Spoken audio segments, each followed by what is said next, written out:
Welcome to the HR Certification Podcast, a podcast for HR leaders working towards their human resources certification with HRCI and SHRM. Join host Jessica Miller-Merrell, founder of Workology.com, an HR certification prep program, Ace the HR exam, as she shares study tips, exam insights, and topical review for HR exams including the aPHR, PHR, SPHR, SHRM-CP, and SHRM-SCP.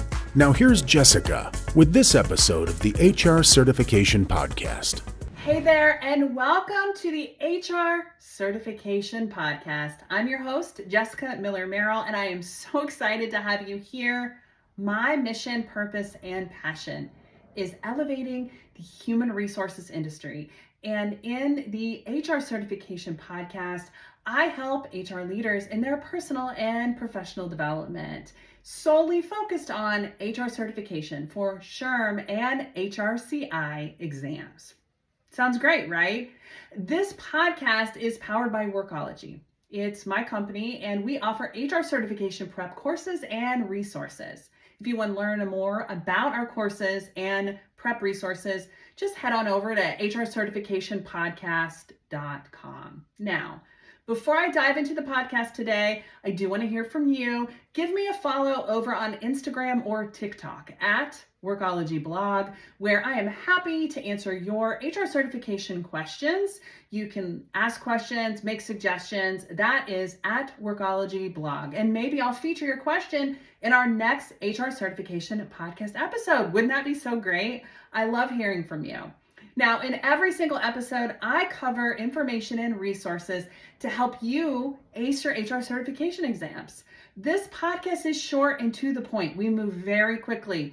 I want you to get your review in and move on. The HR Certification Podcast is divided into different segments. And in every single episode, we're going to address a common question or HR topical area to assist you in your review. We also review an HR glossary term. And then finally, we walk you through an HR certification exam test question. Sounds great and simple. Again, these are designed for SHRM and HRCI exams. So that includes the aPHR, the PHR, the SPHR, the SHRM-CP, and the SHRM-SCP exams. In the transcription notes of every single podcast, including this one, I will also share recommended resources and information to assist you in your review. And all of that is available at www.hrcertificationpodcast.com. Now, in this episode, it's a little bit different, but we are answering your HR certification exam questions for HRCI and SHRM. Now, I do love hearing from you and getting your questions because your questions are not only helpful for you, but they help other people in HR who are also working towards their own HR certification exams, whether it's SHRM or HRCI.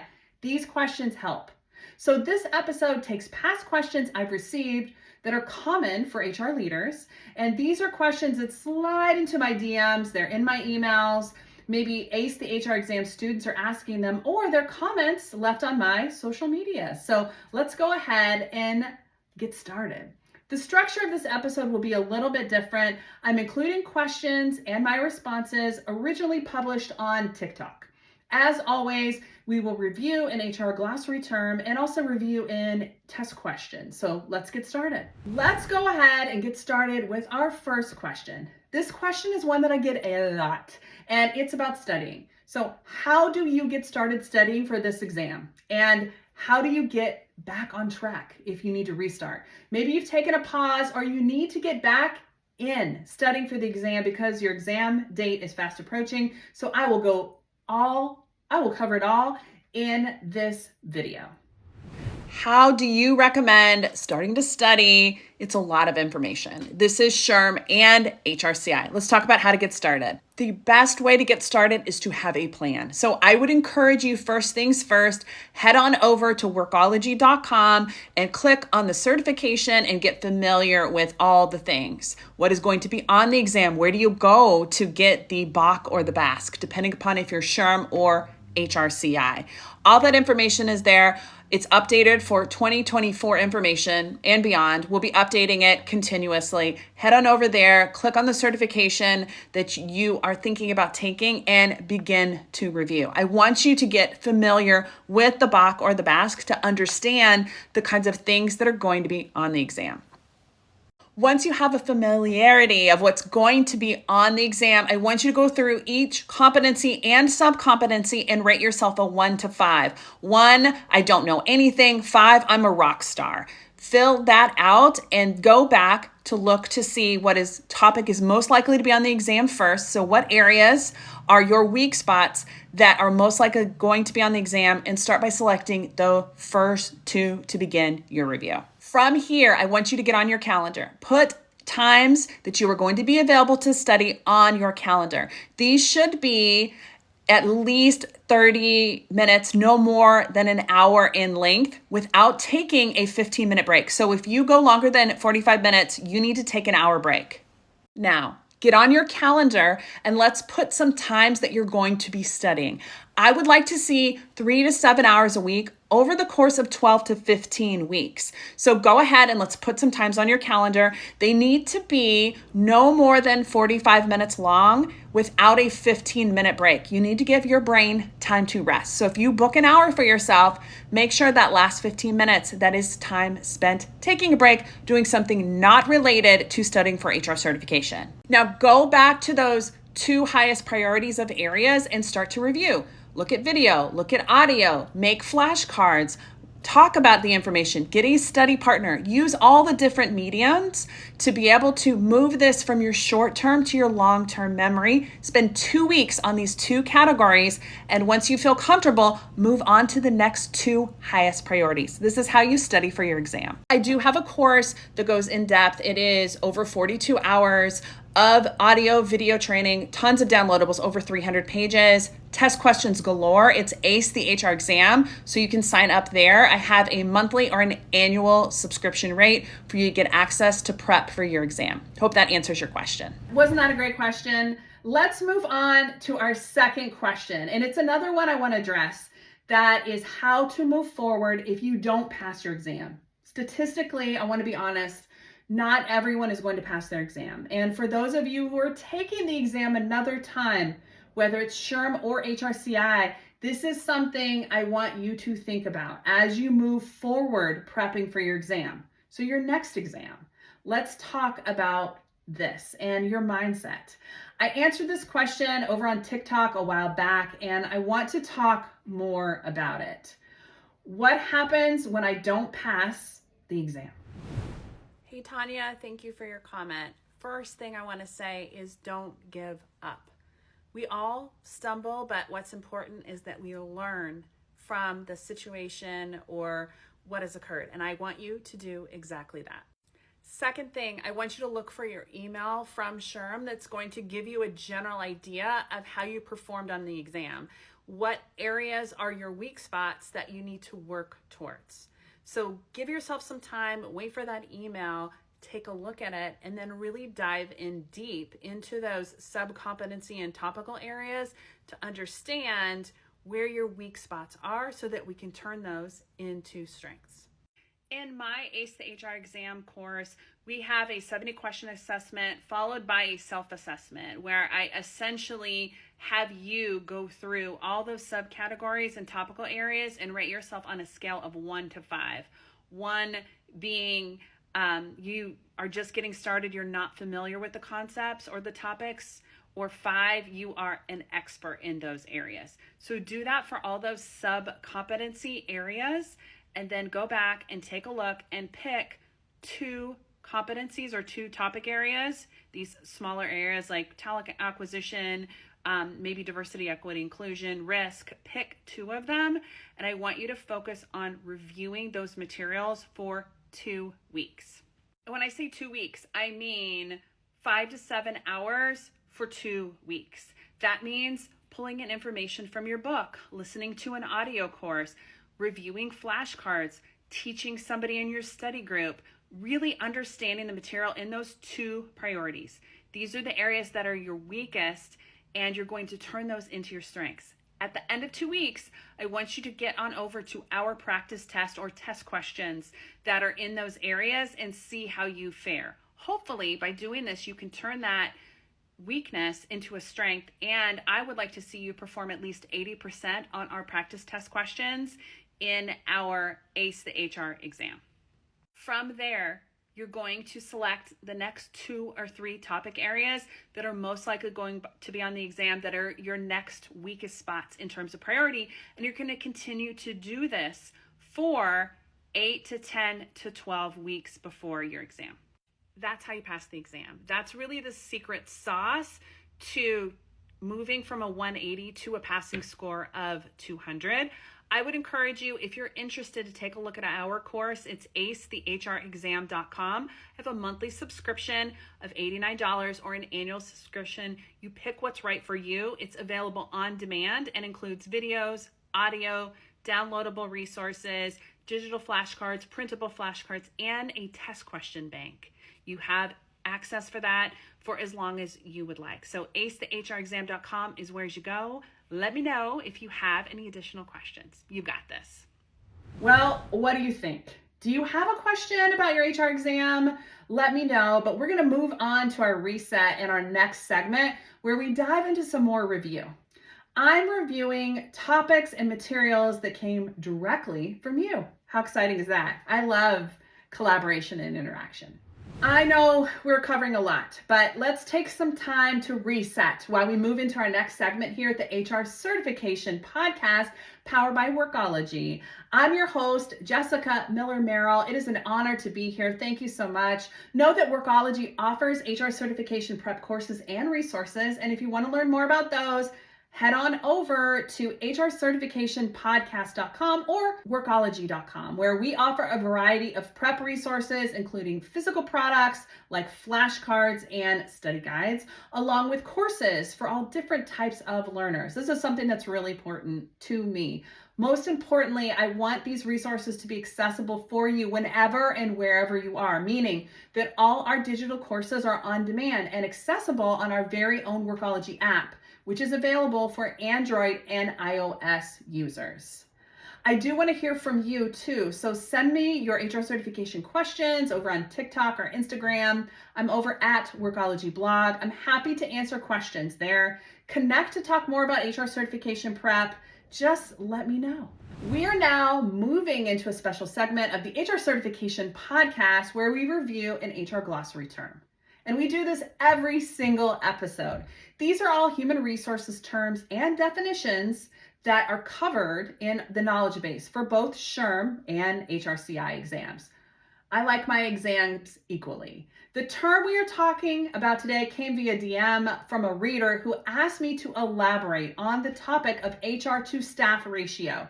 They were really struggling with this metric, so I shared some insights on how the HR to staff ratio is important. And it's not just important for exam prep, but also for HR leaders who are supporting organizations. This is a TikTok video. You can take a look.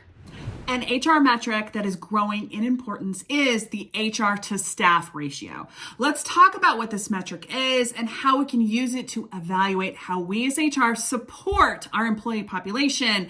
And also, is this topic part of your SHRM or HRCI certification exams? Let's get discussing the formula HR to staff ratio. Simply put, the HR to staff ratio is employees divided by human resources team members. Sounds easy, right? This ratio is important since our current economic downturn, our HR departments have reduced in number dramatically.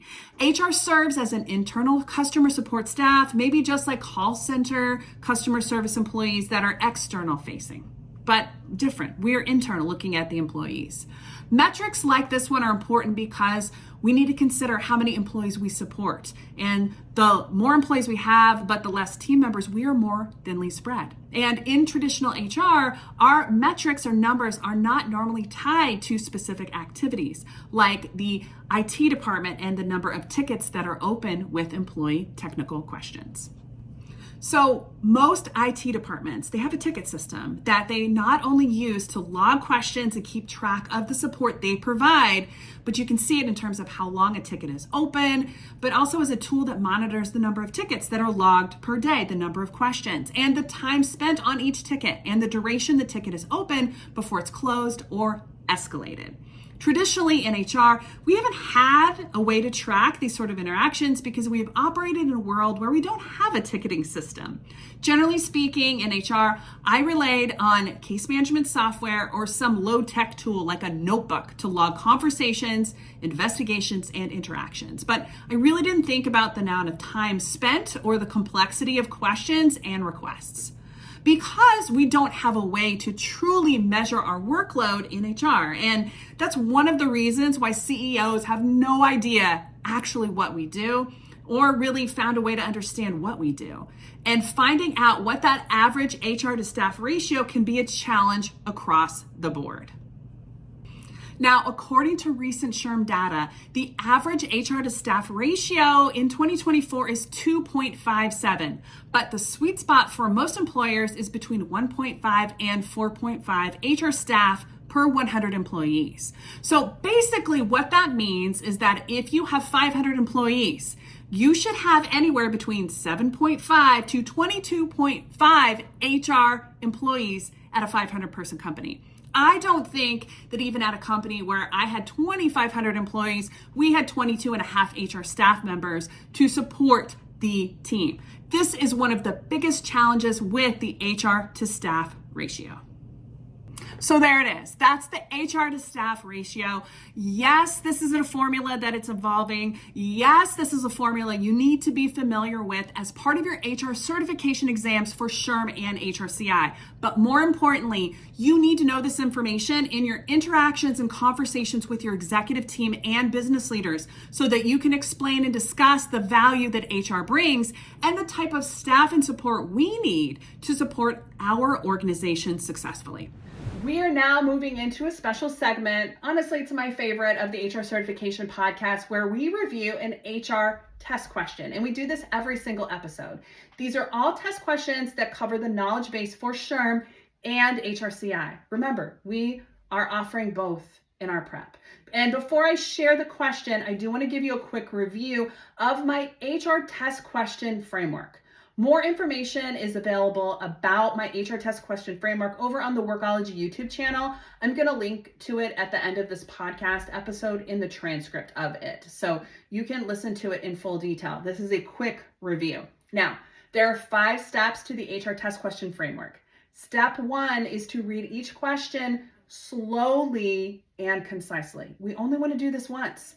Step 2 is to identify the HR competency. Step 3 is to eliminate the wrong answers. And step 4 is WWSD or WWHD, which stands for what would SHRM or what would HRCI do? You want to think about this test question written from the point of view of somebody from HRCI or SHRM and how you're going to answer that. And then step 5 is to go with your gut. All right. Let's move into this episode's featured HR certification exam test question.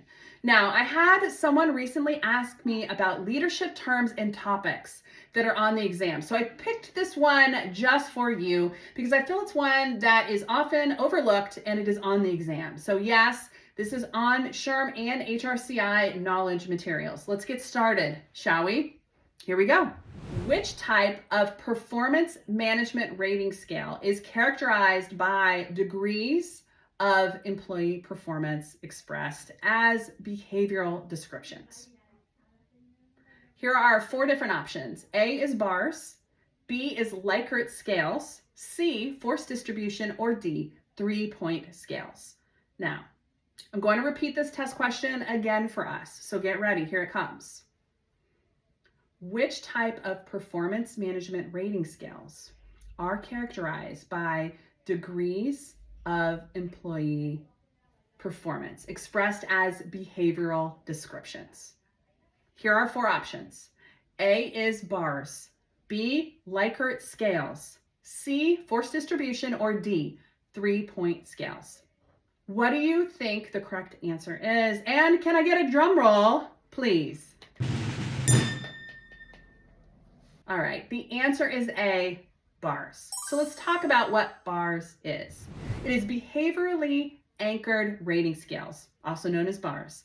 And these are a type of performance management scale that uses behavior statements as a reference point instead of generic descriptors. These kinds of descriptions are commonly found on traditional rating scales. BARS is a non-traditional rating scale.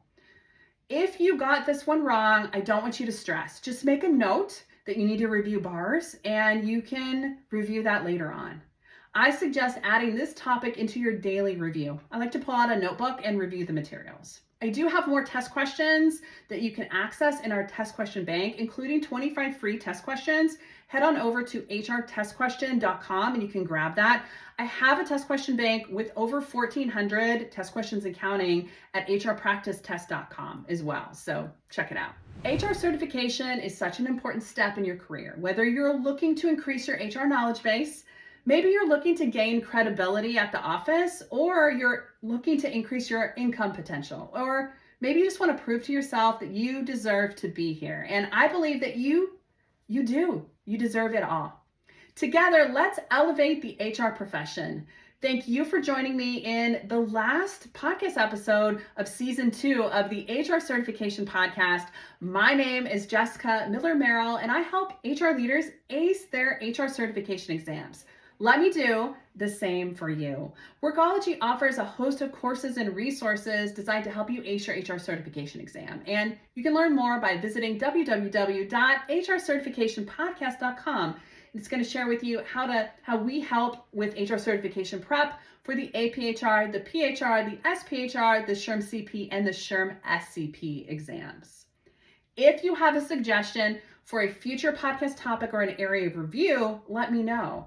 I want to help support you. Give me a follow over on Instagram or TikTok. It's at Workology Blog, and you can let me know your suggestion or your idea, and maybe we'll feature it for the next season of the HR Certification Podcast. I'll see you next time on the HR Certification Podcast. Good luck, and I hope that you pass your SHRM or HRCI exams.